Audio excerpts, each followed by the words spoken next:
El Economista Televisión.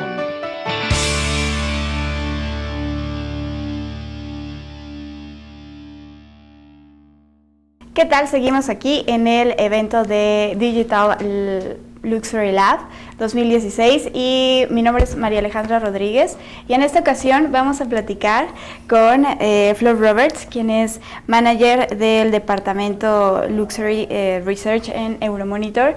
Thank you so much for this time and talk with us here in Mexico. First of all, which are the actual value from the Mexican market in luxury? The Mexican market at the moment is actually the sixth fastest growing market across all the industries that all the countries that we cover, and has grown remarkably over the last few years. It's number one in Latin America, having overtaken Brazil a few years ago, and it's forecast to grow by 400%, I think, in the next 5 years. If I'm not wrong, was in 1914 when Mexico just go faster than Brazil in this market in luxury. Which are the reasons why Mexico was better than Brazil in since 2014? Well, it's probably twofold. On the one hand, the luxury market in Brazil has gone down for many reasons, but on the other hand, the economy is much stronger in Mexico. Income is rising, particularly the middle class. We have a huge middle class population that's growing and very aspirational by nature, especially for the more kind of affordable luxury brands. High net worth individuals are also, the ultra wealthy are also growing. But at the same time, doing business in Mexico is getting better. So I know Mexico has a long history of corruption and other volatility, things going on within the economy, within the market, but that is improving, and we're seeing more brands international brands coming into Mexico, which is also helping to increase sales. This growing up market here in Mexico will be matched with the new reforms that we are living here in Mexico? Oh, definitely, yeah. The government reforms have definitely, in the last year, so I think even last year, when I spoke at this event, I mentioned the government reforms taking place and how they should hopefully help the economy overall. And help more brands to come into Mexico and do business here. Even with this situation from dollar Mexico, there are obviously issues. Yeah, it's an issue. It's difficult just saying that the dollar will be stable. Yeah. Mexico could continue growing up in this market. Obviously, we don't. It depends how bad the situation gets. So. Even China, although China's 2,000 miles away, if the situation in China gets worse, that could even impact on Mexico, depending on who the US trades with. Because at the moment the US does a lot of trading with Mexico, which obviously helps the economy.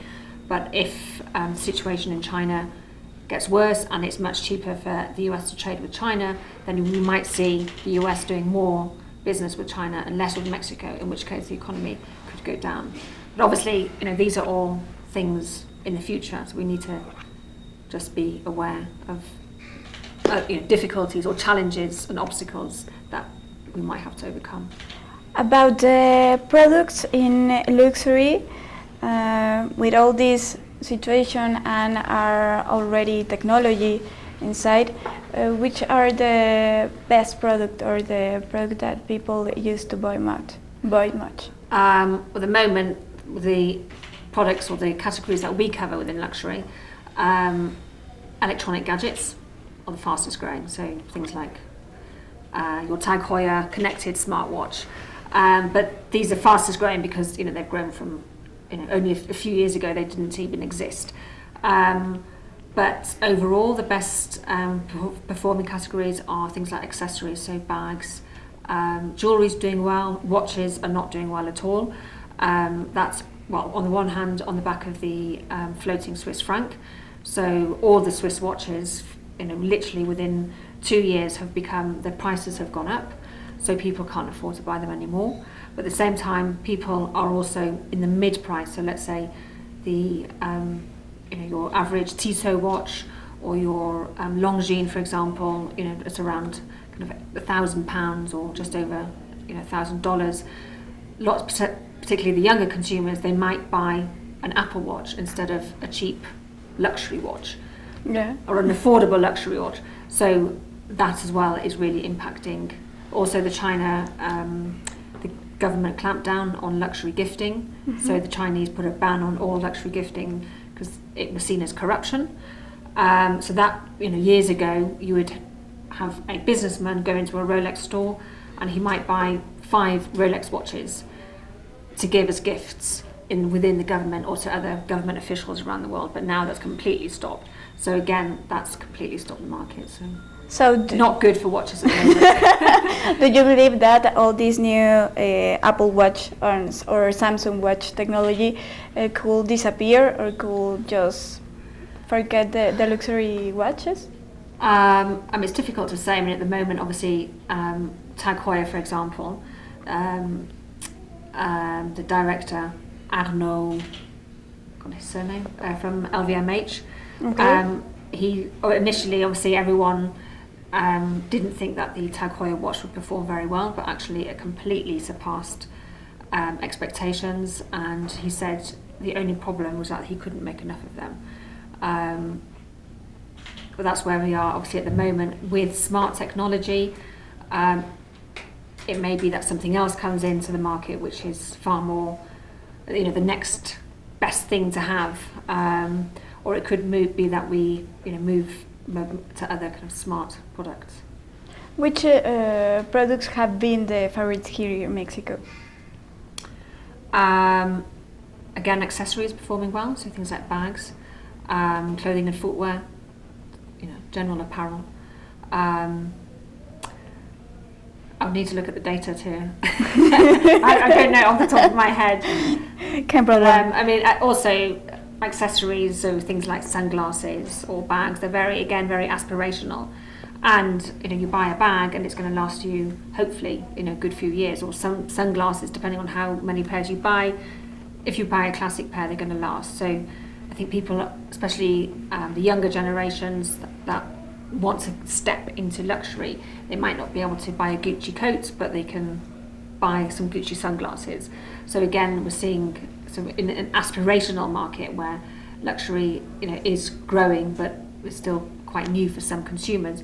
They tend to go for things like accessories, which are more affordable.